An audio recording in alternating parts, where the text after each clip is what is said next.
हेलीवर्ड्स हम लोग कर रहे हैं क्लास 10th का चैप्टर जिसका नाम है लाइफ प्रोसेस। तो भैया बायोलॉजी का चैप्टर 1 है, तो स्टार्ट करते हैं अपना चैप्टर बिना किसी देरी के। तो सबसे पहले इसकी डेफिनेशन हमारी क्या है, लाइफ प्रोसेस क्या होती है, हम लोग पहले इसको समझते हैं। तो भैया लाइफ प्रोसेस क्या होती है, हम लोग इसको जानना बहुत ज़रूरी है।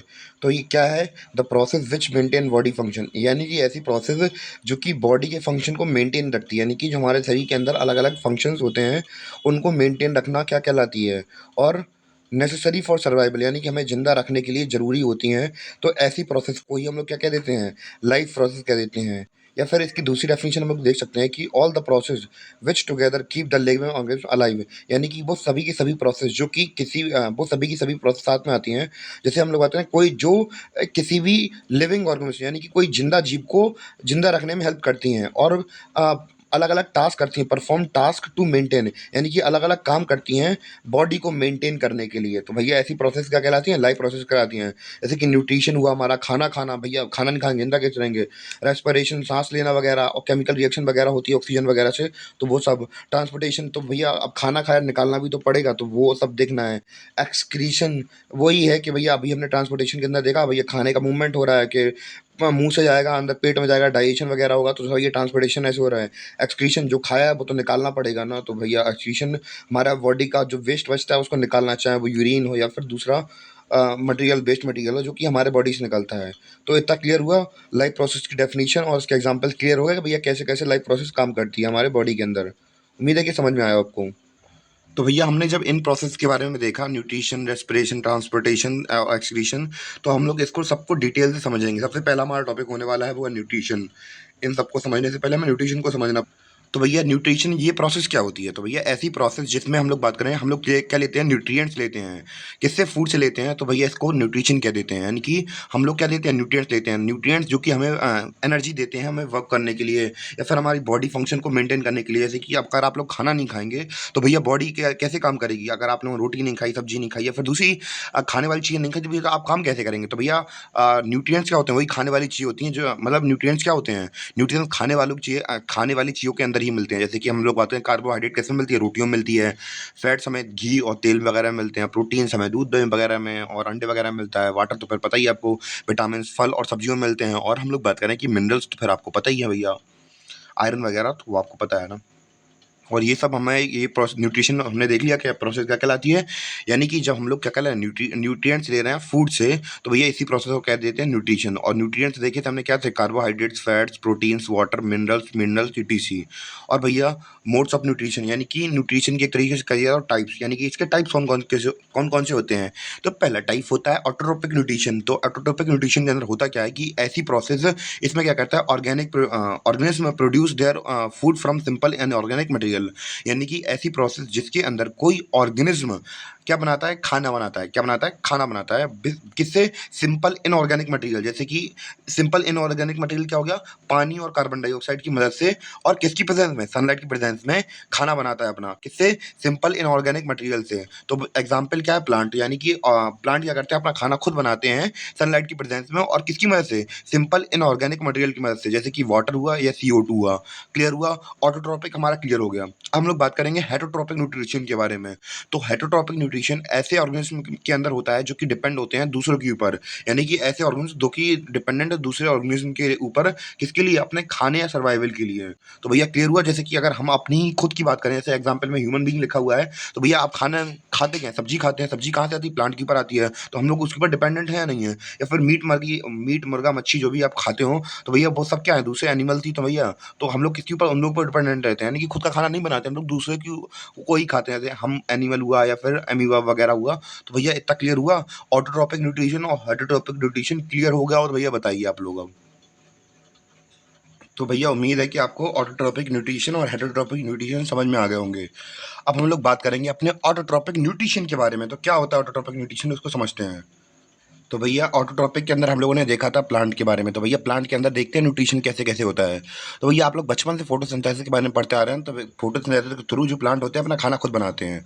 तो कैसे कैसे बनाते हैं हम लोग वो देखते हैं। तो भैया यहाँ पे लिखा हुआ भी है, the process in which green plants convert simple in organic material. यानी कि ऐसी प्रोसेस जिसमें ग्रीन प्लांट्स हमारी क्या करते हैं, सिंपल इन ऑर्गेनिक कंपाउंड्स। जैसे कि सिंपल इन ऑर्गेनिक कंपाउंड्स क्या हुए हमारे, H2 यानी कि पानी, CO2 कार्बन डाइऑक्साइड, इसको कॉम्प्लेक्स ऑर्गेनिक फूड में चेंज कर देते हैं।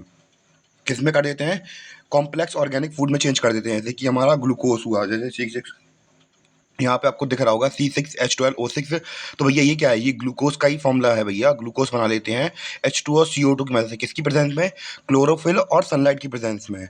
और कैसे कैसे बनाते हैं तो हम लोग इक्वेशन के थ्रू भी देख सकते हैं। तो भैया CO2 प्लस H2 यानी कार्बन डाइऑक्साइड प्लस पानी मिलकर क्या बनाते हैं, और सनलाइट की प्रेजेंस में और क्लोरोफिल की मदद से क्या बनाते हैं, ग्लूकोज बनाते हैं, जैसे कि C6H12O6। और क्या कर देते हैं, O2 रिलीज कर देते हैं, यानी कि ऑक्सीजन इसका बाई प्रोडक्ट होता है। यानी कि इस केमिकल इक्वेशन में या फिर केमिकल रिएक्शन के दौरान हम लोग देखते हैं कि भैया हमारी ऑक्सीजन क्या निकलती है, ऐसा बाई प्रोडक्ट निकलती है। ऐसे ही इंसानों के अंदर भी बाई प्रोडक्ट क्या निकलता है, कार्बन डाइऑक्साइड निकलता है। तो भैया जो प्लांट के लिए इंपॉर्टेंट होता है, तो भैया हमारे लिए ऑक्सीजन बहुत इंपॉर्टेंट है, पर इनके लिए क्या है, वेस्ट ही तो भैया, बाई प्रोडक्ट निकल रहा है, तो भैया ऐसे करके यूज कर देते हैं वो लोग। तो भैया इवेंट, अब हम लोग बात करेंगे फोटोसिंथेसिस के दौरान कैसे कैसे इवेंट अगर होते हैं इसके अंदर, वो देखते हैं। सबसे पहले क्या क्या होता है, absorption of light energy by chlorophyll, यानी कि हम लोग लाइट एनर्जी कहाँ से मिलेगी, सूरज से, यानी कि सूरज की लाइट को हम लोग क्या कर रहे हैं, एब्जॉर्ब कर रहा है। कौन कर रहा है, क्लोरोफिल एब्जॉर्ब कर रहा है भैया, इतना क्लियर हुआ। फिर दूसरा पॉइंट क्या है, conversion light energy to chemical energy. तो भैया लाइट एनर्जी को हम लोगों ने किसमें कर चेंज कर दिया, केमिकल एनर्जी के अंदर चेंज कर दिया। And splitting of water molecules into H and 2। तो भैया हम लोग क्या कर, हम लोगों ने क्या कर दिया, जो वाटर के मॉलिक्यूल हैं उसको H और O में स्प्लिट कर दिया, नहीं अलग अलग कर दिया। और क्या देखेंगे, reduction of carbon dioxide to carbohydrate. तो रिडक्शन हो रहा है कार्बन डाइऑक्साइड का, किसमें किसमें चेंज हो रहा है, वो कार्बोहाइड्रेट में चेंज हो रहा है। तो भैया क्लियर हुआ था या नहीं हुआ, यहाँ पे ऑक्सीजन का रिडक्शन हो रहा है। तो भैया यहाँ पे आप लोग देख रहे हैं, रिडक्शन वही होता, ऑक्सीजन का हटना या फिर हाइड्रोजन का जुड़ना। तो भैया यहाँ पे हाइड्रोजन जोड़ दिए, कार्बोहाइड्रेट बनना है हमारे। तो भैया इतना क्लियर हुआ या नहीं हुआ, उम्मीद है कि आपको समझ में आ गया हो हम न्यूट्रिशन इन प्लांट कैसे कैसे हो रहा था। तो भैया अब हम लोग बात करेंगे क्लोरोफिल के बारे में। तो भैया क्लोरोफिल के बारे में हमने पीछे कॉन्सेप्ट पढ़ा था, ये कैसे कैसे ये लाइट एनर्जी को ऑब्जर्व करता है। तो इससे रिलेटेड कॉन्सेप्ट समझते हैं। तो ये आपको दिख रहा होगा पेड़, यहाँ पे बहुत बड़ा पेड़ के बगल में आपको तो ये पत्ती का छोटा टुकड़ा दिख रहा होगा। और ये पत्ती का छोटा टुकड़ा, अगर हम लोग उसको वैक्सी पार्ट यानी कि मोटी पत्ती की तरफ देखें, वैक्स एरिया पे देखें, तो भैया यहाँ इसे क्या बुलाते हैं, वैक्सी एरिया, कुटाइल बुलाते हैं, क्यूटाइल क्यूटाइल क्यूटाइल क्यूटाइल बुलाते हैं भैया। यहाँ पे लिखा हुआ भी है। इसके नीचे होते हैं एपिडर्मिस, क्या होते हैं, एपिडर्मिस। ये आपको सेल्स दिख रहे हैं छोटे छोटे, यहाँ पे एरो भी शो हो रहा है। तो भैया यहाँ पे ये क्या पाए जाते हैं, एपिडर्मिस पाए जाते हैं। और एपिडर्मिस के नीचे होता है प्लांट सेल। और प्लांट सेल के अंदर भैया, जे प्लांट सेल के अंदर कुछ छोटे छोटे से ये क्या पाए जाते हैं, these are the small organelles found in plant cell. ये छोटे छोटे ऑर्गेनल्स होते हैं जो कि फाउंड होते हैं कहाँ पे, प्लांट सेल के अंदर। प्लांट सेल के अंदर ये हरा हरा पॉइंट दिख रहा है, तो ये यही क्लोरोप्लास्ट है। क्या है, क्लोरोप्लास्ट है। और इसके अंदर क्या होता है, क्लोरोफिल होता है, क्लोरोफिल होता है, क्लोरोफिल होता है भैया। ये क्या कंटेन करके रखता है, ये सनलाइट को ऑब्जर्व करता है। क्या करता है, कौन क्लोरोफिल क्या करता है, सनलाइट को ऑब्जर्व करता है फोटोसिंथेसिस के लिए। भैया किसके लिए, फोटोसिंथेसिस के लिए। तो क्लोरोप्लास्ट के अंदर हमने देखा था, छोटे जो हम लोग बात करें क्लोरोप्लास्ट के अंदर क्या होता था, क्लोरोफिल भरा होता है भैया, जो कि क्या करता है, ऑब्जर्व करता है सनलाइट को फोटोसिंथेसिस के लिए। इतना क्लियर हुआ, क्लोरोफिल से रिलेटेड जो कॉन्सेप्ट हमारा क्लियर हो गया। अब हम लोग बात करेंगे, अब हम लोग एक तरीके से कह सकते हैं कि न्यूट्रिशन प्लांट हमारा कवर हो गया। हम लोग बात करेंगे न्यूट्रिशन एनिमल या फिर इंसानों के बीच में। तो भैया अभी तक हमने देखा था ऑटोट्रोपिक न्यूट्रिशन देख लिया था हमने। तो कैसे कैसे प्लांट के अंदर हम लोग बात करें कि अलग अलग चीज़ें होती हैं, तो ये सब हमने देख लिया था। अब हम लोग बात करेंगे हेटरोट्रोपिक न्यूट्रिशन के बारे में। तो क्या होता है हेटरोट्रोपिक न्यूट्रिशन, इसको समझते हैं। तो भैया हेटरोट्रोपिक न्यूट्रिशन के अंदर हमने पहले ही बात की थी कि ऐसे ऑर्गेनिज्म आते हैं जो कि दूसरों के ऊपर डिपेंडेंट रहते हैं, जैसे कि हम लोग इंसानों की बात की थी या फिर अमीबा की बात की थी। तो भैया इतना क्लियर था। और इसके भी भैया हेटरोट्रोपिक न्यूट्रिशन के अलग अलग टाइप्स होते हैं, इनको समझते हैं। तो भैया पहला टाइप है हमारा सेप्रोफाइट्स न्यूट्रिशन। तो सेप्रोफाइट न्यूट्रिशन के अंदर क्या होता है, ये एक ऐसा मोड ऑफ न्यूट्रिशन होता है। इसके अंदर ऐसे ऑर्गेनिज्म आते हैं जो कि अपना खाना बनाते हैं, किससे, मरे हुए या सड़े हुए ऑर्गेनिक मटेरियल से। ऑर्गेनिक मटेरियल क्या होता है, जो नेचर वगैरह से बनता है, ऐसे डेड बॉडी हुई या फिर दूसरी चीज़ें, डेड प्लांट वगैरह हुए उनसे। तो भैया इसके एग्जाम्पल है बैक्टीरिया और फंगी। और हम लोग बात करें, फिर आता है हमारे पैरासिटिक न्यूट्रिशन। तो भैया पैरासिटिक न्यूट्रिशन के अंदर ये ऐसा मोड ऑफ न्यूट्रिशन होता है जिसके अंदर ऑर्गेनिज्म क्या बनाते हैं, अपना खाना बनाते हैं, किससे, दूसरे ऑर्गेनिज्म के मतलब दूसरे ऑर्गेनिज्म से खाना बनाते हैं बिना उन्हें मारे। जैसे कि मॉस्क्यूटो भैया चिपक जाता है तो चूं करके चला जाता है, मतलब हाथ वगैरह में काट लेता है। तो मॉस्क्यूटो को एग्जाम्पल से हमने समझ लिया। टेप वर्म भैया कीड़ा होता है, ये केचुए जैसा होता है, ये बॉडी के अंदर घुस जाता है इंसानों के। तो ये देखते हैं हम लोग। और होलोजोइक के बारे में देखते हैं। तो होलोजोइक न्यूट्रिशन क्या होता है? ऐसा मोड ऑफ न्यूट्रिशन है जिसके अंदर हम लोग बात करें, इंजेशन हो और डाइजेशन हो, ऑब्जर्प्शन हो, एसिमुलेशन ऑफ लिक्विड और सॉलिड हो ऑर्गेनिक मटेरियल के अंदर। तो भैया कुल मिला के ऐसी है कि भैया तुम खाओ भी, तुम डाई पचाओ भी, तुम ऑब्जर्व भी करो। यानी कि अपनी किडनी के थ्रू हम लोग बात करें ऑब्जर्व करो, या फिर एसिमुलेशन मतलब, एसिमुलेशन मतलब क्या होता है? निकलना। किसका? लिक्विड का और सॉलिड का, यानी कि आपका कुछ निकले अंदर से। जब आप टॉयलेट में जाते हो तो कुछ निकलता है, तो भैया एसिमुलेशन भी होना चाहिए इनके अंदर। किसके अंदर? होलोजोइक न्यूट्रिशन के अंदर। तो भैया इसके एग्जाम्पल हैं आप और मैं, यानी कि इंसान, और भैया कौन? जानवर। क्लियर हुआ आपको इतना पॉइंट? तो भैया इसी के साथ हमारा हाइड्रोट्रोपिक न्यूट्रिशन हो जाता है कंप्लीट। अब हम लोग बात करेंगे न्यूट्रिशन इन ह्यूमन के बारे में, यानी कि इंसानों के अंदर कैसे कैसे हम लोग न्यूट्रिशन लेते हैं और फिर वैक्सीनेशन वगैरह करते हैं, तो सब समझेंगे अब इंसानों के अंदर, यानी कि तुम्हारे अंदर बेटा, तुम्हारे अंदर। तो भैया अब हमारा न्यूट्रिशन इंसानों का आ जाता है। तो भैया ऊपर हम लोग देख रहे हैं स्लाइवरी ग्लैंड हमारे दांतों के थोड़े ऊपर और थोड़े नीचे है। माउथ देख लिया। ऑसोफेगस हम लोग फूड ट्यूब को बोलते हैं या फिर फूड पाइप को बोलते हैं। स्टोमक तो पता ही है, पेट होता है। लीवर तो पता ही है। गाल ब्लैडर तो भैया पित्त की थैली और rectum, anus, large intestine, gall bladder, pancreas, small intestine, appendix. तो भैया हमारे बॉडी पार्ट क्लियर हैं कि नहीं आप लोगों को? फिर हम लोग बात करेंगे कैसे कैसे न्यूट्रिशन होता है, उसको समझते हैं। सबसे पहले मुंह से खाना खाते हो भैया। आप लोग गए बाहर, बाहर गए दुकान में, गए रोल वाले के पास, भैया थोड़ा तीखा लगा देना मस्त प्याज डाल के, भैया एक रोल लगा देना, चटनी थोड़ी ज़्यादा कर देना। भैया आपने चटनी वाला रोल तो खा लिया, तो भैया वो आपके मुंह के अंदर गया, क्या किया आपने? इनटेक किया उसे। भैया वैसे नहीं खाना चाहिए, पर आप लोगों ने खा लिया तो खा लिया, अब क्या कहते हैं। तो भैया इनटेक करेंगे, पहले इनटेक करेंगे यानी कि लेंगे मुंह के अंदर। फिर दांत क्या करेंगे? दांत कुरुर मुरुर करके उसे चबा देंगे, ठीक है पूरा। ब्रेक द फूड, यानी कि फूड को ब्रेक कर देंगे। फिर अब आएगा काम किसका? जीभ का काम आएगा। तो भैया जीभ का काम क्या होता है? टेस्ट करना। सबसे पहला काम क्या है? टेस्ट करना। और फिर फूड को रोल करना, यहाँ वहाँ घुमाना, जिससे कि हम लोग बात करें कि दांतों को चबाने में दिक्कत ना हो, मूव करने में दिक्कत ना हो, तो ये सही रहता है। और स्लाइवरी ग्लैंड का काम क्या होता है भैया? हमारे बॉडी के अंदर ग्लैंड जितनी भी होती हैं कुछ ना कुछ प्रोड्यूस कर ही रही होती हैं। स्लाइवरी ग्लैंड क्या प्रोड्यूस कर रही है? स्लाइवा क्रिएट कर रही है। क्या कर रही है? स्लाइवा क्रिएट कर रही है। Saliva saliva saliva saliva. Saliva के अंदर होता है क्या? एंजाइम। कौन सा एंजाइम? सेलेवरी एंजाइम होता है इसके अंदर। और ये क्या करता है? That help break down food to simpler sugar, यानी कि ये हेल्प करता है। किस में हेल्प करता है? ये हेल्प करता है किस में? जो स्टार्च यानी कि फूड है उसको सिंपल शुगर में चेंज करने के लिए हेल्प करता है। कैसे करता है? हम लोग केमिकल इक्वेशन की मदद समझ सकते हैं। यहाँ पे आपको दिख भी रहा होगा, क्या दिख रहा? Starch plus salivary salivary enzyme, ठीक है। स्टार्च मिले और स्लाइवरी एंजाइम मिला, तो भैया बन क्या गया? शुगर बन गया। क्या बन गया? शुगर। शुगर शुगर, ठीक है। अब इतना जो हम लोगों ने इतना डाइजेशन वगैरह देखा, इंसानों के अंदर न्यूट्रिशन देखा, ये कहाँ हो रहा था? इंसान के मुंह में। कहाँ हो रहा था? इंसान के मुंह में हो रहा था। अब हम लोग बात करेंगे पेट के बारे में। पेट में कैसे होता है? आई मीन ऑसिफिकेशन में कैसे होता है, यानी कि जो हमारी फूड पाइप होती है उसके अंदर कैसे कैसे न्यूट्रिशन होगा, हम लोग वो देखेंगे कैसे कैसे डाइजेशन होगी हमारे पेट के अंदर। तो भैया अब हम लोग बात करेंगे ओसिफिगस के बारे में। तो भैया गर्दन के अंदर आपको गर्दन वाली ये छाती के बीच में ओसिफोकस दिख रहा होगा। तो भैया ये क्या है? फूड पाइप एक तरीके से कह सकते हैं। यानी कि ये क्या करता है? ओसिफिगस का काम क्या होता है? Taking food to from mouth to stomach, यानी कि इसका काम ही भैया यही है कि भैया मुंह से खाने को कहाँ ले जाओ? पेट तक ले जाओ। किसकी मदद से? पैरासिटिक मूवमेंट की मदद से। तो पैरासिटिक मूवमेंट क्या होता है? यहाँ पे डायग्राम दिख रहा होगा आपको कि भैया जैसे हमने कोई चीज़ खाने के मुंह खाने के लिए डाली अंदर, ठीक है, तो भैया ये पीछे से क्या लगेगा? सिकुड़ने लगेगा। और आगे से क्या होगा? कॉन्ट्रास्ट होगा, खुलने लगेगा बहुत ज़्यादा। कैसा है? खुलने लगेगा, आगे आने आगे से एक्सपेंड होने लगेगा और पीछे से बंद होता चला जाएगा, पीछे से बंद होता जाएगा। और इसकी जो दीवार वॉल्स है हमारे गर्दन के अंदर, तो भैया ये स्ट्रेच करती हैं, अपने आप को खोलती हैं और बंद करती है, खोलती है बंद करती हैं। तो भैया ऐसे ही मूवमेंट को हम लोग क्या कह देते हैं? पैरासिटिक मूवमेंट कर देते हैं। इतना क्लियर हुआ या नहीं हुआ भैया? भैया इतना क्लियर हो गया हो तो भैया बताइए। तो भैया अब हम लोग समझेंगे स्टोमक के बारे में। तो भैया पेट क्या होता है? भैया बचपन से पढ़ा होगा। पेट क्या होता है? ये एक लार्ज ऑर्गन होता है जो कि क्या कर लेता है? अपने आप को बड़ा कर लेता है जब इसके अंदर फूड एंटर होता है। तो भैया क्लियर हुआ? इतना क्लियर हुआ? फूड क्या कर लेता है? अपने फूड जैसे ही घुसता है तो भैया अपने आप को बड़ा कर लेते हैं और आओ भैया आने दो। ये मतलब एक तरीके से कहते हैं ललची आदमी है, ललची आदमी, ललची।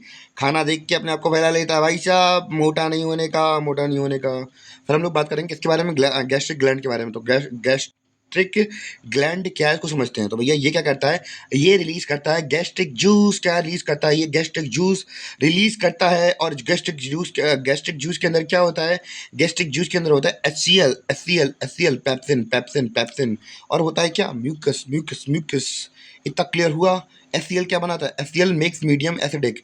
तो भैया जो हमारा पेट होता है इसको एसिडिक बना देता है, मीडियम मतलब मीडियम को क्या करना, एसिडिक बना देता है। और क्या करता है? किल करता है हार्मफुल बैक्टीरिया फूड को। और ये हम लोग बात करें ब्रेक डाउन करता है, खाने जो खाना होता है उसको ब्रेक डाउन करने में हेल्प करता है। और पेप्सिन क्या करता है? पेप्सिन करता है break down the protein into amino acid, यानी कि ये क्या करता है? प्रोटीन्स को अमीनो एसिड के फॉर्म में चेंज कर देता है। और म्यूकस का काम क्या होता है? म्यूकस का काम होता है कि भैया बचाओ और भैया डिफेंस का काम करो, यानी कि ये क्या करता है? ये HCl वगैरह से, HCl से क्या करता है? HCl हमें पता है बहुत ज़्यादा एसिडिक होता है। तो भैया ये क्या करता है? हमारी जो पेट के अंदर की सॉरी पेट के अंदर का जो मांस होता है, या फिर हम लोग बात करें पेट के अंदर का जो हिस्सा होता है उसको बचाता है किससे? HCl वगैरह से। इतना क्लियर हुआ या नहीं हुआ? Mucus, trypsin, HCl, gastric juice, sorry gastric gland, stomach और ओसिफेगस के बारे में हमने सब के बारे में हमने थोड़ा थोड़ा पढ़ लिया। अब उम्मीद है कि आपको समझ में आया हो।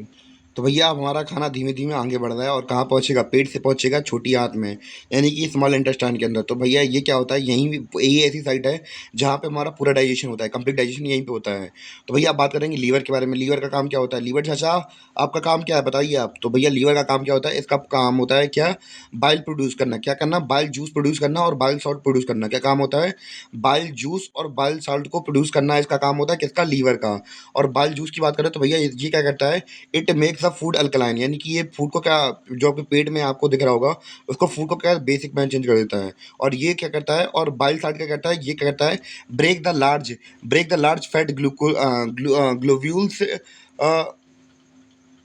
Large globules, this is called emulsification. तो कैसा होता है? पहले मैं आपको डायग्राम बना के दिखा दे रहा हूँ यहाँ पे। तो यहाँ पे ऊपर आपको डायग्राम अब दिखने लगा होगा। तो भैया ये क्या है? बहुत बड़ा ग्लोब्यूल है, ग्लोब्यूल्स हैं भैया ये। और इसको क्या कर दिया? छोटे छोटे पार्ट में डिवाइड कर दिया था। तो भैया इसी प्रोसेस को एमल्सिफिकेशन कह देते हैं। गाल ब्लैडर क्या करता है? Gall bladder it store bile juice and salt. भैया गाल ब्लैडर का काम क्या होता है? इसका काम होता है कि भैया जूस, बाइल जूस और सॉल्ट को स्टोर करना। और हम लोग बात करें पेनक्रियास के बारे में जानने की कोशिश करेंगे। पेनक्रियास क्या होती है? तो भैया इसके बाद हम लोग बात करेंगे पैनक्रियास के बारे में। तो भैया पैनक्रियास दो एंजाइम रिलीज करता है, इसका नाम होता है ट्रिप्सिन और लाइपेस। ट्रिप्सिन और lipase, trypsin lipase, trypsin lipase, trypsin lipase. Clear हुआ? तो बात करेंगे ट्रिप्सिन का। तो भैया ट्रिप्सिन का काम होता है भैया प्रोटीन, जैसे हमने पीछे देखा था अभी वही है, वैसे ही फंक्शन है। तो भैया ये वो पेट के अंदर होता था, ये अब हमारा हाथ के अंदर हो रहा है। ये ट्रिप्सिन का काम होता है भैया ब्रेक डाउन करना किसको? प्रोटीन को। प्रोटीन को किस में चेंज करना? अमीनो एसिड्स के अंदर चेंज करना। और लाइपेज का काम क्या होता है? लाइपेज का काम होता है, और इसका काम होता है कि it's break down emulsification fat. तो भैया ये क्या करता है? तो मतलब ये जो हमें पार्टिकल्स मिले थे उनको और ज़्यादा ब्रेक कर देगा। तो भैया लाइपेज का सीधे सीधे तरीके से यही काम है भैया। हम लोगों ने जो ऊपर छोटे छोटे हमें क्या देख रहे थे, ग्लूकोज को क्या कर दिया? छोटे छोटे पार्ट में डिवाइड कर दिया था। और भैया ये क्या करते हैं? और इनको डिवाइड कर देगा किस में चेंज करेगा? ये फैट के हिस्सों को, इमल्सिफिकेटेड फैट को भैया किस में चेंज कर देगा? लाइपेज। तो ये फैटी एसिड और ग्लाइसरल में चेंज कर देगा। इतना क्लियर हुआ? और हाँ एक बात बताना भूल गया भैया, जो ट्रिप्सिन था वो ट्रिप्सिन भैया बेसिक मीडियम को ही भैया सॉल्व कर पाता है। और जो बाइल साल्ट होता था तो उसके अंदर हम लोग ये सॉरी बाइल जूस के अंदर हम लोगों ने देखा था ये फूड को अल्कलाइन कर देता है, यानी कि बेसिक कर देता है। बेसिक करता है तभी तो हम लोग ट्रिप्सिन का इस्तेमाल कर पाते हैं, कि तभी तो इसको प्रोटीन को हम लोग अमीनो एसिड में चेंज कर पाते हैं। तो स्मॉल इंटेस्टाइन वाला कॉन्सेप्ट भी क्लियर हो गया। तो भैया अभी तक हम लोगों ने क्या देखा था भैया? स्टार्च, यानी कि स्टार्च हमने पहली प्रोसेस में देखा था वहाँ पे कि स्टार्च हमारा किस में चेंज हो रहा था? ग्लूकोज के अंदर चेंज हो रहा था, शुगर के अंदर, किसकी? स्लाइवरी में, स्लाइवरी ग्लैंड की वजह से, स्लाइवरी के ग्लैंड की वजह से। तो इतना क्लियर था। फैट चेंज हो रहा था, फैटी, अभी यार पीछे ही पढ़ा हमने। फैट चेंज हो रहा फैटी एसिड और ग्लाइसरल में। और प्रोटीन चेंज हो रहा है अमीनो एसिड के अंदर। ये तो हमने दो बार पढ़ लिया, एक तो स्टमक के अंदर देख लिया और दूसरा स्मॉल इंटेस्टाइन के अंदर देख लिया। इतना क्लियर हुआ? भैया अब स्मॉल इंटेस्टाइन के अंदर हम लोग पढ़ेंगे किसके बारे में? बिली के बारे में। तो भैया फिंगर लाइक प्रोजेक्शन होती हैं जो कि कहाँ होती हैं? स्मॉल इंटेस्टाइन के अंदर होती हैं। These increase the surface area of observation, यानी कि ये क्या करती हैं? सरफेस एरिया, यानी कि किसी भी चीज़ को ऑब्जर्व करने के लिए सरफेस एरिया अपना बढ़ा देती हैं। और bile supplied the food to blood, यानी कि जो विली होता है वो फूड को कहाँ पहुँचाता है? वो ब्लड के अंदर, ब्लड वेसल के पास पहुँचा देता है। और जो ब्लड वेसल्स होती हैं ये फूड को, हम लोग बात करें, बॉडी के हर सेल के पास ले आती है, यानी कि बॉडी के हर एक पार्ट के पास ले जाती है। कौन? विली। इतना क्लियर हुआ? तो भैया लास्ट में जो बचता है हमारा खाना, जैसे कि हम लोग बात करें लार्ज इंटेस्टाइन के बारे में पढ़ रहे हैं, तो भैया the unobserved food send to the large intestine, यानी कि अब भैया जितना हो सक रहा था ऑब्जर्व तो हमने कर लिया। अब इसके बाद जब ऑब्जर्व नहीं हो रहा तो भैया हमने किस में भेज दिया? लार्ज इंटेस्टाइन में भेज दिया। किस में भेज दिया? लार्ज इंटेस्टाइन में भेज दिया। जहाँ पे इसकी बॉल्स क्या करती हैं? बॉल्स ऑब्जर्व करती हैं ज़्यादा से ज़्यादा पानी उनसे, किससे? मटेरियल से, जो भी हमारे पेट के अंदर गया है।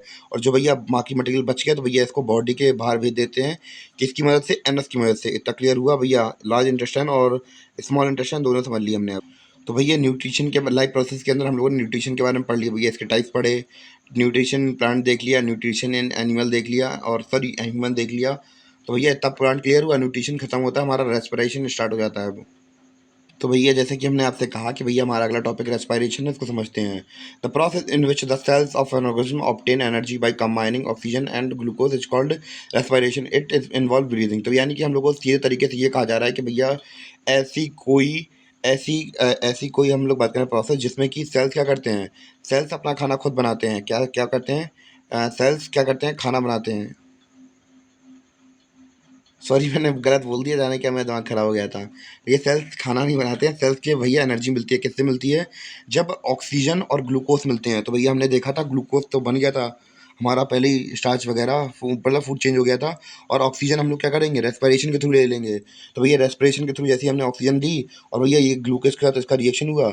और हम लोग बात करें इसी को हम लोग क्या कह देते हैं, रिएक्शन रेस्पिरेशन कह देते हैं। और इसके अंदर ब्रीदिंग वगैरह भी होती है। ठीक है, अब हम लोग बात करेंगे टाइप्स ऑफ रेस्पिरेशन के अंदर। और हम लोग बात करें इसके अंदर ब्रीदिंग होती है, यानी कि सांस लेना, अंदर लेना और बाहर छोड़ना भी भैया रेस्पिरेशन के अंदर आता है। तो अभी तक हम लोगों ने देख लिया कि भैया रेस्पिरेशन हमारे अंदर कैसे कैसे होती है। दो प्रकार की रेस्पिरेशन होती है, एरोबिक रेस्पिरेशन और एनाएरोबिक रेस्पिरेशन। तो भैया इसके एग्जांपल समझते हैं हम लोग कैसे होती है एनाएरोबिक और एरोबिक रेस्पिरेशन। तो भैया हम लोग बात कर रहे थे ग्लूकोज की। तो ग्लूकोज हमें यहाँ पे दिख रहा है। तो ग्लूकोज का फॉर्मूला क्या होता है, ग्लूकोज का फॉर्मूला होता है C6H12O6। ठीक है, ये हमारा क्या होता है, फूड होता है। जब ये सेल के अंदर यानी कि साइटोप्लाज्म के अंदर जाता है तो भैया ये चेंज हो जाता है किसमें, पायरोवेट में और एनर्जी में चेंज होता है। किसमें चेंज होता है, पायरोवेट और एनर्जी में चेंज हो जाता है। तो भैया पायरोवेट क्या होता है, तो पायरोवेट का फॉर्मूला क्या होता है, C6H4O3। पायरोवेट का फॉर्मूला क्या होता है, C3H4O3। तो ये फॉर्मूला किसका होता है, पायरोवेट का एनर्जी पायरोवेट का फॉर्मूला होता है। अगर हम लोग बात करें एब्सेंस ऑफ ऑक्सीजन में भैया रिएक्शन होगी किसकी, अब पायरोवेट भैया किस में चेंज हो जाएगा, पायरोवेट चेंज हो जाएगा एथेनॉल में। एथेनॉल में कार्बन डाइऑक्साइड और एनर्जी रिलीज होगी इससे। और हम लोग बात करें एथेनॉल का फॉर्मूला क्या होगा यहाँ पे, एथेनॉल का फॉर्मूला होगा C2H5O4। ठीक है, पर हम लोग बात करें और ये होता किस में है, तो भैया ये होता है यीस्ट के अंदर। एग्जाम्पल इसका यीस्ट है। और अगर यीस्ट की बात करें तो भैया ये सिंगल सेल ऑर्गेनिज्म होता है जिसको ब्रेड वगैरह को फ्लफी बनाने के लिए किया जाता है इसका इस्तेमाल। तो यहाँ पे मैंने जो एथेनॉल का फॉर्मूला था वो गलत बता दिया, तो मैं फिर से बता दे रहा, C2H5OH इसका फॉर्मूला होता है एथेनॉल का। फिर हम लोग बात करेंगे पायवट एनर्जी का क्या होता है, जब वो मतलब लैक ऑफ ऑक्सीजन में वो रखा जाता है, मतलब लैक ऑफ रिएक्शन में, लैक ऑफ ऑक्सीजन में जब इसका रिएक्शन होता है, यानी कि बिना ऑक्सीजन का, लैक ऑफ ऑक्सीजन हो उसका रिएक्शन होता है, तो क्या होता है, तो हमारा निकलता है लैक्टिक एसिड प्लस एनर्जी। तो यानी कि लैक्टिक एसिड का फॉर्मूला क्या है, C3H6O3। तो भैया ये एग्जाम्पल देखने को मिलता है मसल सेल के अंदर। कहाँ मिलता है, मसल सेल के अंदर देखने को मिलता है हमें एग्जाम्पल। तो भैया मैं फिर से बता दे रहा, तो भैया जो पायरुवेट एनर्जी होती है भैया, लैक ऑफ ऑक्सीजन में लैक्टिक एसिड बन जाती है और एनर्जी बन जाती है। और ये एग्जाम्पल हमारे अंदर कहाँ देखने को मिलता है, मसल सेल के अंदर देखने को मिलता है। और जो लैक्टिक एसिड होता है उसका फॉर्मूला क्या होता है, C3H6O3। इतना क्लियर है। तो भैया मसल सेल के अंदर हमें ये देखने को मिलता है कि भैया हमारे शरीर में जब ऑक्सीजन कमी होती है तो भैया क्या बन जाता है, जो पायरुवेट होता है वो लैक्टिक एसिड और एनर्जी में चेंज हो जाता है। कहाँ पे, मसल सेल के अंदर। इसी वजह से हमारे मसल्स में क्रैम्प्स होते हैं। यहाँ पे दो एग्जाम्पल हो गए हमारे एनारोबिक रेस्पिरेशन के, और एक हो गया भैया एरोबिक रेस्पिरेशन का एग्जाम्पल हो गया।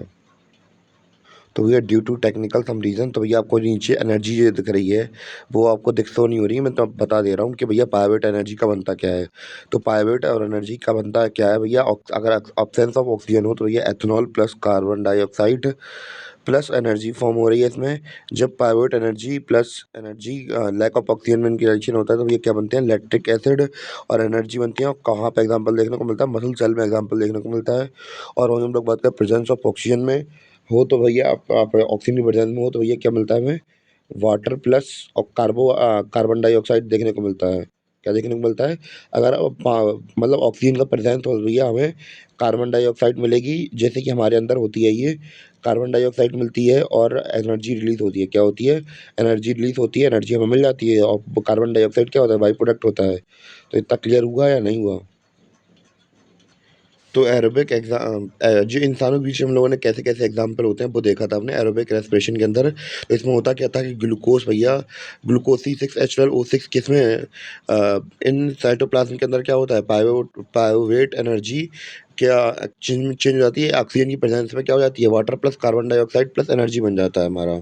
तो ये देखा था हमने, ये किसके बीच में हो रहा था?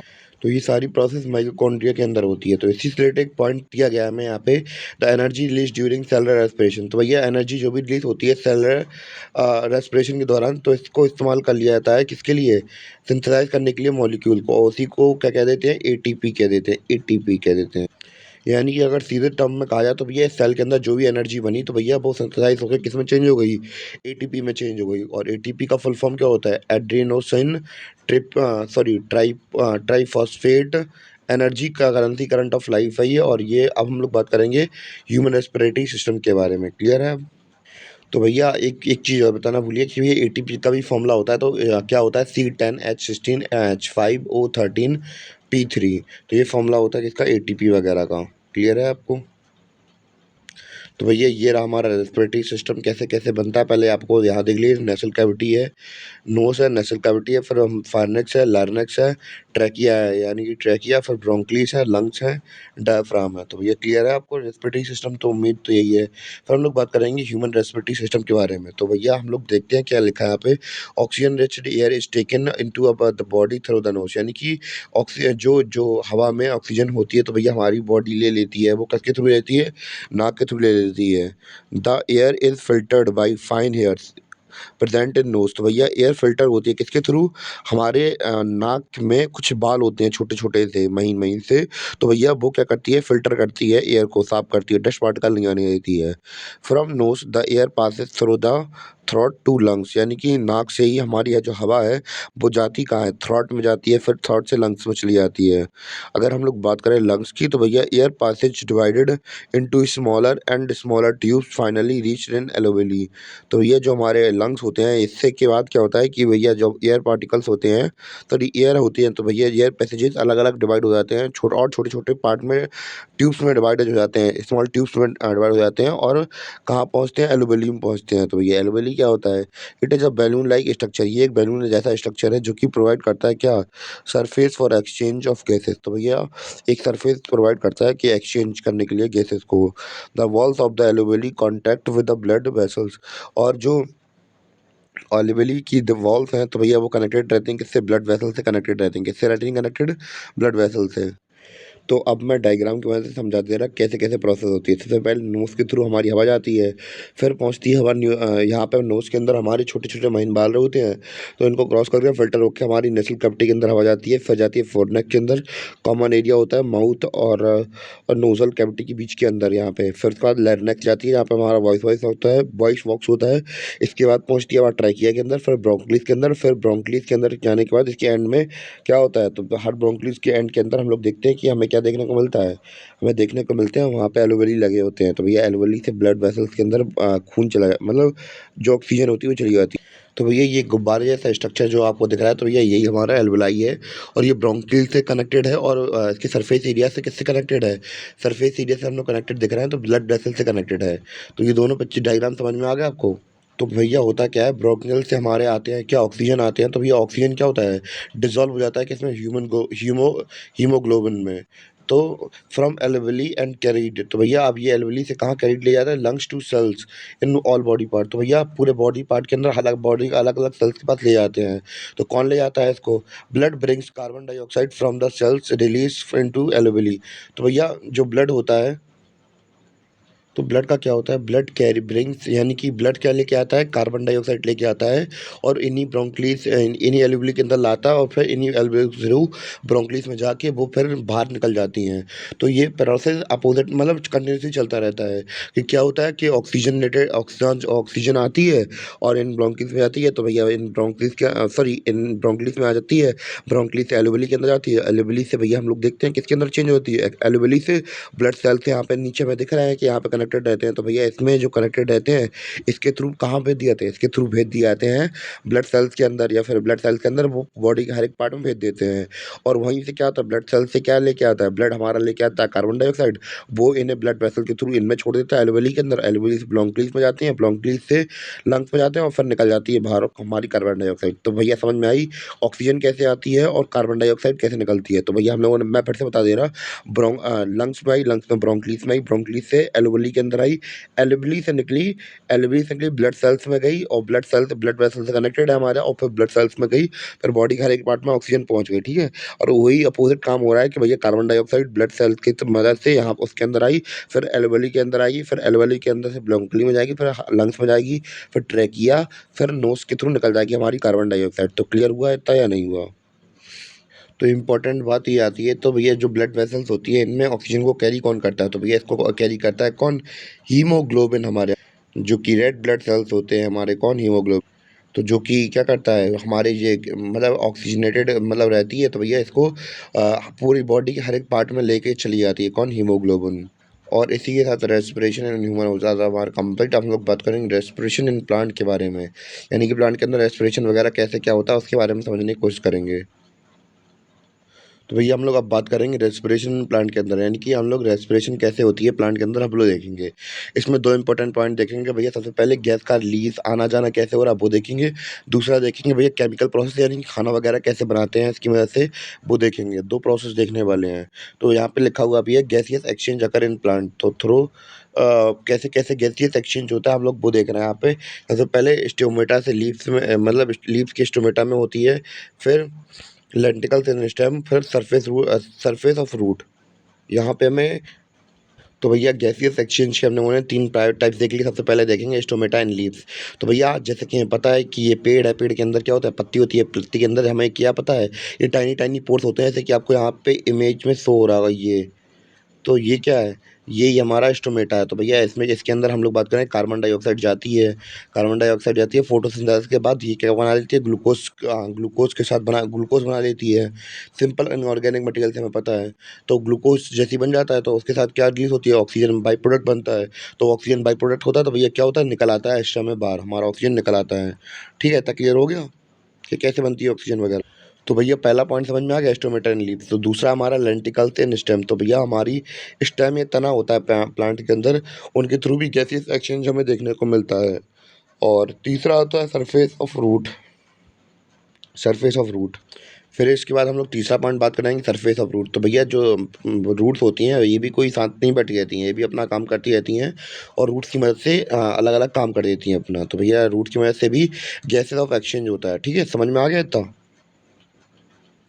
तो रेस्पिरेशन कैसे कैसे होती है हम लोग ये समझते हैं। तो भैया रेस्पिरेशन का जब हम लोग एनर्जी के टर्म में बात करेंगे प्लांट के अंदर, वो कैसे होता है वो देखेंगे हम लोग। तो रेस्पिरेशन के दौरान क्या होता है, during respiration plant plant observe oxygen. तो रेस्पिरेशन के दौरान प्लांट क्या करते हैं, ऑब्जर्व करते हैं ऑक्सीजन। क्या करते हैं, ऑक्सीजन ऑब्जर्व करते हैं, और इस्तेमाल करते हैं किसके लिए, ग्लूकोज बनाने के लिए। यूज़ देम विद ग्लूकोज, मतलब ऑक्सीजन मतलब ऑब्जर्व करते हैं, और ग्लूकोज के साथ हम लोग बात करें यूज़ करते हैं किस क्या बनाने के लिए, carbon dioxide plus water plus energy बनाने के लिए। यहाँ पे नीचे अगर केमिकल इक्वेशन में देखना भी है तो यहाँ पे लिखा हुआ है, तो ये ग्लूकोज प्लस O2, यानी कि ग्लूकोज और ऑक्सीजन का इस्तेमाल किया गया किसके लिए, बनाने के लिए, कार्बन डाइऑक्साइड प्लस ऑक्सीजन मतलब वाटर प्लस एनर्जी बनाने के लिए। और जो एनर्जी बनेगी इसके बाद, तो भैया एनर्जी का इस्तेमाल किया जाएगा प्लांट की ग्रोथ के लिए, या फिर उसकी सर्वाइवबिलिटी बहुत इंपॉर्टेंट होगी। तो यहाँ पे दिख भी रहा है ग्लूकोज का फॉर्मूला क्या लिखा है, C6H12O6। तो ये क्लियर है।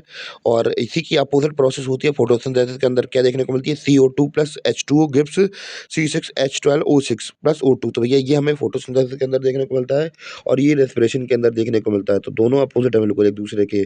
पहले क्योंकि भैया ऑक्सीजन सॉरी फोटोसिंथेसिस के अंदर हम लोग क्या करते हैं, CO2 प्लस H2O से का ग्लूकोज प्लस ऑक्सीजन बनाते हैं, और रेस्पिरेशन के अंदर हम लोग देखते हैं कि ग्लूकोज और ऑक्सीजन से कार्बन डाइऑक्साइड और वाटर और एनर्जी बनाते हैं। तो ये तक क्लियर है या नहीं है? तो भैया न्यूट्रिशन और रेस्पिरेशन हमारे पूरे पूरे कंप्लीट हो गए। अब हम लोग बात करेंगे अपने अगले टॉपिक ट्रांसपोर्टेशन के बारे में। तो भैया अब हम लोग बात करेंगे ट्रांसपोर्टेशन के बारे में। तो ट्रांसपोर्टेशन का अगर सीधे तरीके से मतलब देखा जाए तो भैया किसी सामान को एक जगह से दूसरी जगह लेना होता है। तो भैया कैसे होता है ट्रांसपोर्टेशन इंसानों के अंदर, वो देखते हैं हम लोग। तो ये blood is a connective tissue in humans. It transport necessary substance to cell and transport metabolic waste product away from those say same cell. तो भैया ट्रांसपोर्टेशन ऑफ इन ह्यूमंस के अंदर अगर देखें तो भैया ब्लड क्या होता है, कनेक्टिव टिश्यू होता है ह्यूमंस के अंदर। क्या होता है, कनेक्टिव टिश्यू होता है, और ये क्या करता है, ट्रांसपोर्ट करता है जरूरी इंपॉर्टेंट चीज़ें सब्सटेंस को ट्रांसपोर्ट करता है एक जगह से दूसरे सेल के अंदर। और ट्रांसपोर्ट क्या करता है, मेटाबॉलिक वेस्ट जो होते हैं उन्हें भी भैया उन्हीं सेम सेल के थ्रू निकाल देता है। तो भैया एक तरीके से कहा जाए तो बॉडी के अंदर ट्रांसपोर्टेशन का सिस्टम किसके पास में है, ब्लड के पास में। यही क्या करते हैं, ट्रांसपोर्ट करते हैं बॉडी की कोई भी चीज़। तो ये तक क्लियर है। हम लोग बात करें कि blood main component of blood, यानी कि ब्लड के मेन कंपोनेंट क्या क्या है, plasma, red blood cells, platelets और वाइट ब्लड सेल्स, यानी कि WBC। तो सबसे पहले बात करेंगे प्लाज्मा के बारे में। तो भैया प्लाज्मा क्या होता है, एक पीले रंग का फ्लूइड होता है। क्या होता है, प्लाज्मा पीले रंग का फ्लूइड होता है। ये क्या करता है, ट्रांसपोर्ट करता है क्या, खाना, फूड, CO2 और वेस्ट प्रोडक्ट, या फिर ये अलग अलग चीज़ें। तो फिर इसके बाद हम लोग बात करेंगे रेड ब्लड सेल्स के बारे में। इसके बारे में हमने अभी पहले बात की थी। इसके बाद बात करेंगे रेड ब्लड सेल्स के बारे में। तो रेड ब्लड सेल्स के अंदर हीमोग्लोबिन होता है जो कि ट्रांसपोर्ट करता है किसका, ऑक्सीजन का ट्रांसपोर्ट करता है एक जगह से दूसरी जगह पे, ठीक है। इसके बाद बात करेंगे प्लेटलेट्स के बारे में। तो क्या होती है प्लेटलेट, तो भैया ये हेल्प करती है ब्लड क्लॉटिंग में। तो भैया जैसे कि हमें पता है कि हमें जब कट वगैरह लग जाता है तो कट लगने के बाद हमारे हाथ से खून निकल आता है। तो भैया ये क्या करता है, खून को जमाने की कोशिश करता है, यानी कि भत्ता बनवा देता है। तो भैया देखते हैं हम लोग, खुद देर के बाद खून धीमे धीमे गाढ़ा होने लगता है और रुकने लगता है। तो भैया वो प्लेटलेट की वजह से होता है। अगर ये नहीं हो तो भैया आपके शरीर से खून निकलते ही चला जाएगा पूरा पूरा। इतना क्लियर है। और WBC के बारे में बात करेंगे। WBC क्या है, तो भैया ये ऐसे सेल्स होते हैं, ये फाइट करते हैं किसके अगेंस्ट, बैक्टीरिया के अगेंस्ट में, वायरस के अगेंस्ट में, जर्म्स के अगेंस्ट में, ठीक है। तो अब हम लोग बात कर रहे थे ब्लड की। तो भैया ब्लड ऐसे तो ये तो है नहीं है यहाँ पे अंकल जी और कैसे हो, तो घूमते घूमता रहता है। तो भैया इसको कौन पंप करता है, इसको जो हार्ट होता है वो ये हमारे ब्लड वेसल को पंप करता है थ्रू ब्लड वेसल्स। तो भैया इतना क्लियर है या नहीं है, लिखा नहीं है फिर भी बता दे रहा हूँ ब्लड के हार्ट के बारे में। तो अगले पेज के अंदर हम लोग हार्ट के बारे में बात करने वाले हैं अब। तो भैया हार्ट की डेफिनेशन क्या है, heart is a muscular organ, यानी कि हार्ट क्या हमारा एक मस्कुलर ऑर्गन है। और इसकी दो साइड सेपरेटेड होती है मस्कुलर वॉल से, दो साइड्स अलग होती है मस्कुलर वॉल से। और इसके अंदर 4 चेम्बर होते हैं, यानी कि 4 चेम्बर होते हैं। का नाम क्या है, left atrium, right atrium, left ventricles और राइट वेंट्रिकल। तो भैया इसके 4 पार्ट होते हैं। तक क्लियर है हार्ट के बारे में। तो आपको बीच में लाइन दिख रही है, तो भैया यही हमारी मस्कुलर बॉल है। तो ये डिवाइड कर देती है 2 पार्ट में इसको, ठीक है। क्लियर है।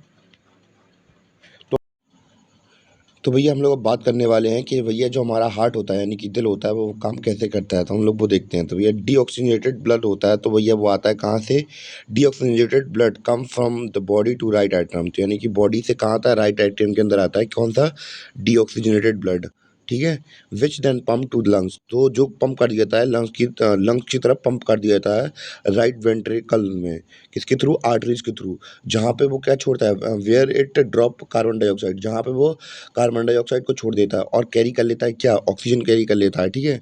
ऑक्सीजन कैरी करता है। फिर जब हमारी ऑक्सीजन कर लेता है ब्लड, तो फिर क्या होता है, देन ऑक्सीजनेटेड ब्लड, यानी कि जब हमारा oxygenated blood come to left ventricle, left atrium में आता है। फिर जो ऑक्सीजन मतलब जिसमें ऑक्सीजन मिल चुकी है वो कहाँ आएगा, लेफ्ट आर्ट्रियम में आएगा, through veins which then pumped, मतलब वेन्स के थ्रू आएगा। फिर वो पंप कर दिया जाएगा बॉडी के पार्ट में, ठीक है। किसके, बाई लेफ्ट वेंट्रिकल थ्रू आर्टरा, यानी कि आर्टरा की मदद से जो हमारे बॉडी पार्ट्स हैं अलग अलग, तो उनके पास भेज दिया जाएगा। इतना क्लियर हुआ या नहीं हुआ। तो भैया अब हम लोग बात करेंगे, बिल्कुल डिटेल से बात करेंगे कैसे कैसे पहुंचता है। सबसे पहले आपको ये नीली नीली लाइन दिख रही होगी, तो भैया इसमें बताएंगे कि ब्लड फंक्शन कैसे करता है, सॉरी हमारा हार्ट फंक्शन कैसे करता है। तो भैया सबसे पहले जो नीली नीली लाइन दिख रही है, तो भैया वेना कैवा है। तो भैया डीऑक्सीजनेटेड ब्लड यहीं से आता है, यानी कि इसके अंदर क्या होता है, कार्बन डाइऑक्साइड मिला होता है और ऑक्सीजन नहीं होता है इसके अंदर, मतलब ये फिर खत्म हो जाता है पूरा, डीऑक्सीजनेटेड ब्लड होता है, ठीक है। सबसे पहले यहाँ से आता है वेना कावा से, और यहाँ से कहाँ पहुँचता है, ये आपको ये वाला पोर्शन दिख रहा है, ये नीला नीला यहाँ पे ये पोर्शन दिख रहा है, तो यहाँ पे आता है ये। तो जो एरिया की बात बात कर रहा था यहाँ पे, ये क्या है, राइट एट्रियम है। क्या है, राइट एट्रियम, क्या है, राइट एट्रियम। तो भैया इसके बाद ये पल्मोनरी आर्टरीज की मदद से कहाँ पहुँचा जाता है, पहुँचा दिया जाता है। तो भैया ये लंग्स के पास पहुँचा दिया जाता है हमारा ब्लड, डीऑक्सीजनेटेड ब्लड। लंग्स में जाने के बाद ये क्या कर देता है, कार्बन डाइऑक्साइड को लीव कर देता है, छोड़ देता है और क्या ले लेता है? ऑक्सीजन ले लेता है। ऑक्सीजन लेने के बाद जो हमारी पल्मोनरी वेन्स थी, इनके थ्रू कहाँ जाता है ये? इनके थ्रू कहाँ जाता है ये? तो कहाँ आएगा? लेफ्ट एट्रियम में आएगा। ये हिस्सा दिख रहा है आपको? तो ये वाला हिस्सा है हमारा लेफ्ट एट्रियम। तो क्लियर है लेफ्ट एट्रियम कहाँ पे है? फिर आता है लेफ्ट वेंट्रिकल में। तो भैया यहाँ से फिर ये घूम घूम के पूरा पूरा कहाँ पहुँच जाता है? ये घूम के पूरा पूरा पूरा पहुँच जाता है किसके पास? एरोटा के पास। और एरोटा से हमारे पूरे बॉडी के हर एक पार्ट में पहुँचा दिया जाता है। इतना क्लियर हुआ? कैसे कैसे क्या क्या सीन चलता है, ठीक है? तो भैया यही प्रोसेस हमारे बॉडी के अंदर बार बार बार बार बार बार बार बार सब जगह बार बार देखने को मिलती है, ठीक है? तो भैया ऐसे करके हमारा जो ब्लड होता है वो ऑक्सीजन को निकालता लेता, ऑक्सीजन को निकालता लेता, ऐसे ही करता रहता है, ठीक है? अब एक्सप्लेनेशन समझ में आ गया? अब हम लोग बात करेंगे ब्लड वेसल्स के बारे में। तो भैया आर्टरीज के बारे में बात करते हैं। आर्टरीज क्या होती है? तो भैया these carry oxygenated blood from heart to body part except pulmonary artery. तो भैया हमारे बॉडी के अंदर जितनी भी आर्टरीज होती हैं ये क्या करती हैं? ऑक्सीजनेटेड ब्लड को लेके जाती हैं बॉडी पार्ट्स में अलग अलग। केवल जो पल्मोनरी आर्टरी होती है तो ये नहीं ले जा पाती है, ठीक है? क्लियर है? यानी कि बाकी सब जितनी भी हम लोग बात करें आर्टरीज हैं तो वो ब्लड को कैरी करके ले जाती हैं, पर जो पल्मोनरी आर्टरी है ये नहीं ले जाती है, ठीक है? These are thick and elastic. तो ये कैसी होती हैं? थिक यानी कि थोड़ी चौड़ी टाइप में होती हैं और इलास्टिक होती हैं। इसके बाद हमसे कहा कैपिलरीज के बारे में। तो ये क्या होती हैं कैपिलरीज? हमसे वो कहा गया है कि एक सिंगल सेल वन सेल के बराबर मोटी होती हैं। और हम लोग बात करें इन्हीं को क्या कह देते हैं? कैपिलरीज कह दिया जाता है। और अब वेन्स के बारे में देखते हैं। तो वेन्स क्या होती हैं? तो वेन्स क्या करती हैं? कैरी करती हैं क्या? डीऑक्सीजनेटेड ब्लड को कैरी करती हैं। क्या करती हैं? डीऑक्सीजनेटेड ब्लड को कैरी करती हैं बॉडी पार्ट से। हम लोग बात करें मतलब ये कैरी करती हैं डीऑक्सीजनेटेड ब्लड को कहाँ से? अलग अलग बॉडी पार्ट से। अब हार्ट की तरफ लाना होता है ना तो भैया वही कैरी करके लाती हैं, केवल एक्सेप्ट केवल छोड़ के किसे? प्लमोनरी वेन होती है उसको छोड़कर। और ये काफ़ी थिन और पतली मतलब काफ़ी पतली और लेस इलास्टिक होती हैं। इतना क्लियर है? तो भैया लिम्ब भी हमारा क्या होता है? एक मतलब एक ट्रांसपोर्टर ही होता है एक तरीके से कह लो। तो भैया जैसे कि हम लोग को this is also a transporter fluid. तो भैया ये क्या है? एक ट्रांसपोर्टर फ्लूइड है। तो भैया हम लोग बात कर रहे थे the pores present in the walls of capillaries. तो कैपिलरीज के वॉल्स में छोटे छोटे छोटे छेद होते हैं। तो भैया इनसे कुछ अमाउंट में प्लाज्मा प्रोटीन ब्लड सेल्स निकल जाता है। तो भैया ये कहाँ पहुँचता है? इंटरसेलुलर स्पेस में पहुँच जाता है टिश्यू के, ठीक है? तो और यही क्या बनाते हैं? लिम्स बनाते हैं। क्या बनाते हैं? लिम्स बनाते हैं। तो ये सेल्स देख रहे हैं आप? सेल्स के बीच में थोड़ी ये जगह हो गई, तो यही है लिम्स। यहाँ पे अलग अलग थोड़ी अलग अलग मात्रा में अलग अलग चीज़ होती हैं। तो भैया इससे रिलेटेड कुछ पॉइंट लिखे हुए भी यहाँ पे। ये कैसा कैसा होता है? ये कलरलेस होता है। कैसा होता है? कलरलेस होता है। Limbs observe and transport fat from the intestine. तो भैया लिम्स क्या करता है? ऑब्जर्व करता है और ट्रांसपोर्ट करता है फैट को किससे? इंटेस्टाइन से। और it drain away the excess tissue metabolism. तो लास्ट वाली लाइन ये है कि जो भैया एक्स्ट्रा मेटाबॉलिज्म होता है हमारे टिश्यू के अंदर तो भैया ये क्या कर देता है? उसे निकाल देता है सेल्स के अंदर से। क्लियर है? तो भैया इंसानों के अंदर ट्रांसपोर्टेशन देख लिया। अब बात करेंगे प्लांट्स के अंदर। प्लांट्स के अंदर कैसे कैसे ट्रांसपोर्टेशन होता है वो समझते हैं। तो भैया there are two transportations tissue in plant. तो दो ट्रांसपोर्टर टिश्यू होते हैं प्लांट्स के अंदर। तो पहला होता है जाइलम, फिर होता है फोलम। फाइलम बोलते हैं सब, ठीक है? तो जाइलम के अंदर देखते हैं it transport water and minerals. तो भैया ये क्या कहता है? ट्रांसपोर्ट क्या करता है? वाटर और मिनरल्स को ट्रांसपोर्ट करता है कहाँ पे? अपवर्ड डायरेक्शन यानी कि ऊपर की तरफ from roots to highest point of the plant. तो भैया नीचे से ऊपर की तरफ ट्रांसपोर्ट हो रहा है किसके अंदर? जाइलम के अंदर, नीचे से ऊपर, ठीक है? It only transfer upward. ये केवल और केवल ऊपर की तरफ ही सामान भेजता है, ठीक है? It works on the principle of transpiration. तो भैया ये प्रिंसिपल ऑफ ट्रांसपायरेशन पर वर्क करता है। क्लियर है इतना? तो क्या होता है ट्रांसपायरेशन? तो भैया एक ऐसी प्रोसेस होती है इसमें कि वाटर लॉस होता है किसके फॉर्म में? वाटर वेपर की फॉर्म में aerial part of the plant यानी कि ऊपर की तरफ जैसे नीचे की तरफ नीचे से ऊपर तरफ जाता है और वहाँ पे स्टोमेटा के थ्रू हम लोग बात करें जो वाटर एक्सेस फॉर्म में होता है तो ये वाटर पेपर की फॉर्म में निकल जाता है, ठीक है? अब हम लोग बात करेंगे फाइलम के बारे में, फोलम के बारे में, फोलम के बारे में। तो भैया ये क्या करता है? ये क्या करता है? ऊपर प्लस पत्तियों में खाना बनता है तो भैया खाना बनता है पत्तियों में और ये पत्तियों से दूसरे पार्ट में भेज देता है खाने को, ठीक है? तो दूसरा काम क्या करता है? It can transfer upward as well as downward. यानी कि ये ऊपर के साथ-साथ नीचे भी कुछ भी भेज सकता है, ठीक है? दूसरा हम तीसरा लिखा है ट्रांसपोर्ट ऑफ फूड। यानी कि ये क्या करता है? फूड को ट्रांसपोर्ट करता है किससे? लीफ से दूसरे पार्ट बॉडी में और इसी प्रोसेस को क्या देते हैं? ट्रांसलोकेशन कह देते हैं, ट्रांसलोकेशन कह देते हैं। क्लियर हुआ? तो भैया इसी के साथ हमारा वो वाला चैप्टर मतलब वाला टॉपिक भी रेस्पिरेशन वाला भी कंप्लीट हो जाता है और बाकी जितने भी टॉपिक थे कंप्लीट हो गए हमारे। अब बचा है क्या? लास्ट प्रोसेस बची है हमारी तो बस हमारी एक्सक्रीशन बची है, तो हम लोगों ने क्या-क्या खत्म कर लिया वो देख लेते हैं। न्यूट्रिशन खत्म कर लिया, रेस्पिरेशन खत्म हो गया, ट्रांसपोर्टेशन खत्म हो गया, तीनों क्लियर हो गए। अब बात करेंगे एक्सक्रीशन के बारे में और इसी के बाद हमारा चैप्टर खत्म हो जाएगा, क्लियर? तो भैया अगर एक्सक्रीशन की बात की जाए तो भैया एक्सक्रीशन सिंपल तरीके से यही कह सकते हैं कि कुछ नहीं, वेस्ट जो बचा हमारे बॉडी के अंदर अलग अलग प्रोसेस हुई, जैसे कि हमारे मेटाबॉलिक एक्टिविटीज़ हुई, जैसे कि खाना बनना, डाइजेशन वगैरह होना, तो अलग अलग एक्टिविटीज़ हुई, तो भैया इससे क्या हुआ, वेस्ट जनरेट हुआ। तो अलग अलग प्रकार का वेस्ट जनरेट हुआ, तो भैया इसी को वेस्ट को हम लोग निकालने को क्या बोल देते हैं, एक्सक्रीशन कह देते हैं।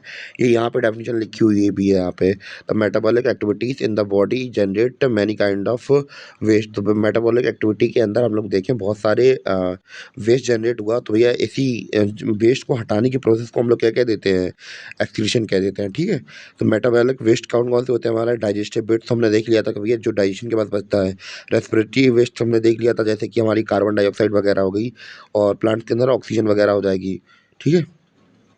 और अब हम लोग बात करेंगे नाइट्रोजस वेस्ट के बारे में, जैसे कि यूरिया, यूरिक एसिड और वाटर वगैरह का निकलना, इनको हम लोग समझते हैं आगे, ठीक है।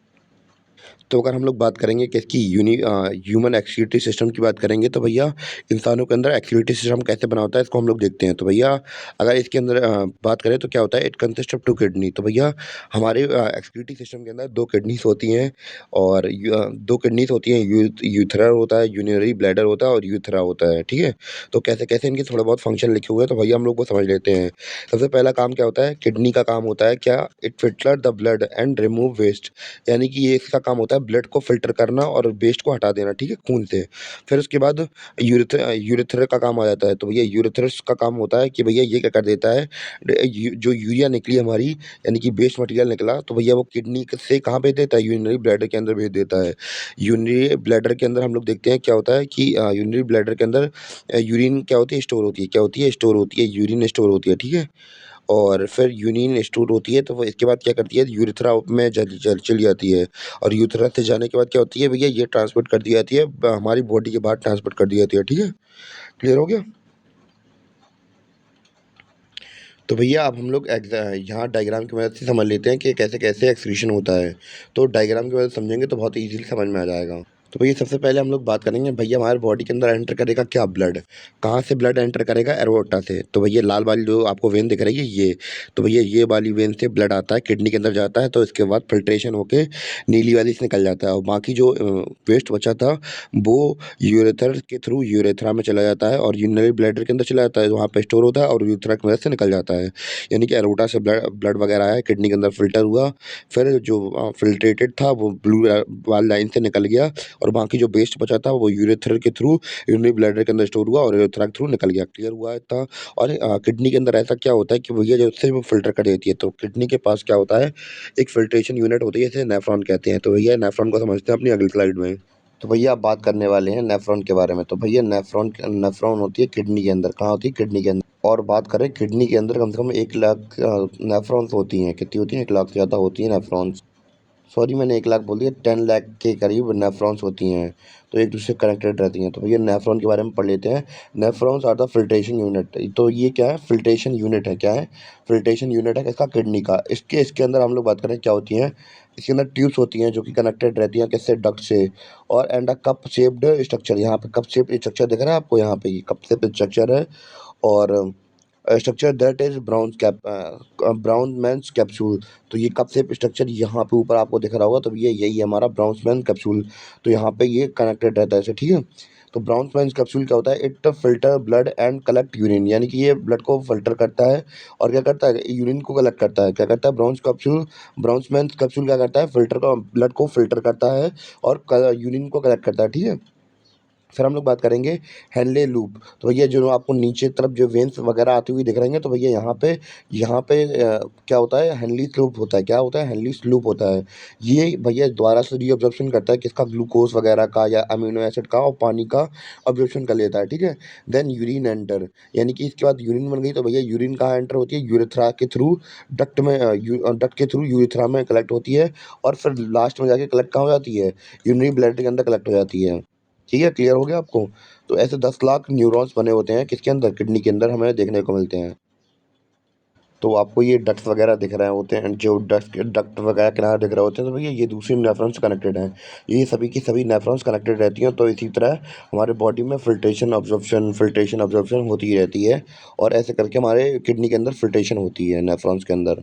और भैया ब्लड कैसे आता है? ब्लड आता है रेनल आर्टरी से। तो भैया इसके अंदर हम लोग बात करें बोमेंस कैप्सूल्स के अंदर क्या होता है, ये फिल्ट्रेशन कर लेता है और बाकी ये जो वेस्ट मटेरियल होता है वो ऑब्जर्व कर लेता है। तो भैया ऑब्जर्प्शन के बाद जो बाकी माल पानी बचा होता है किसमें, ब्राउनमेंस कैप्सूल्स में, वो यह भेज दिया जाता है कहाँ पे, हेनलेस लूप में भेज दिया जाता है। यू से दिख रहा है नीचे, इसमें भेज दिया जाता है। बाकी की जो ऑब्जर्प्शन होती है इसी के अंदर हो जाती है, और बाद में ये बाकी सेल से कनेक्टेड रहता है, तो सबके अंदर यही प्रोसेस चलती रहती है। तो क्लियर हो गया? तो यहाँ पे हमारा एक्सक्रीशन इन इंसान वाला खत्म हो गया। अब हम लोग बात करेंगे एक्सक्रीशन पेड़ों वाला। तो एक्सक्रीशन प्लांट के अंदर कैसा होता है, ये बहुत सिंपल टॉपिक है भैया। प्लांट रिमूव कर देता है ऑक्सीजन को किसके थ्रू, स्टोमेटा के थ्रू, और एक्सेस वाटर जो कि एक्स्ट्रा वाटर होता है तो भैया स्टोमेटा के थ्रू, ट्रांसपायरेशन प्रोसेस के थ्रू, जबकि मैंने आपको पहले ही समझा दी थी, उसके थ्रू हम लोग जो प्लांट है वो रिमूव कर देते हैं, हटा देते हैं। Plant also lose some old leaves और वर्क्स। तो भैया जो प्लांट पत्ती वगैरह झड़ाते रहते हैं। तो ये क्लियर हो गया, और इसी के साथ हमारा चैप्टर होता है खत्म। उम्मीद है कि आपको चैप्टर समझ में